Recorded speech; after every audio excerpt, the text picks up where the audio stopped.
Let's talk about the median nerve today, and specifically we're going to be talking about nerve flossing, or better yet, I'm going to show you how to floss the median nerve. So if you watched the previous video, you would have seen that we've discussed the anatomy of the median nerve. So quick recap, the median nerve runs through the carpal tunnel, going through the flexors on the front side of the elbow, going up the biceps, and going underneath the clavicle into the neck into your spinal cord. The goal of flossing would be to move the nerve from one point to the other. So how do we do it? Well, we want to move the nerve towards the fingertips by stretching the palm open like this, like saying stop, because then we're stretching the nerve this way.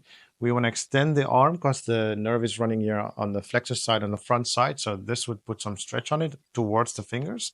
And we want to bring the shoulder backwards in this position. If we want to test the nerve, we can move opposite direction of this stretched nerve. So this means we are in maximum stretch, which means we will provoke, or we might provoke some symptoms in your hand, for example. Or we want to floss it, so we don't want to stretch it. We want to move the head towards the hand, actually. So there's some slack here, and the nerve gets space to move towards the fingers. This would be the starting position. And now from here, we want to go the opposite direction. We want to take the tension off of the wrist by just flexing in the opposite direction. And we do the same with the head in this direction. So we're pulling the nerve towards the spinal cord. And so how do we floss? Is just by repeating this motion back and forth.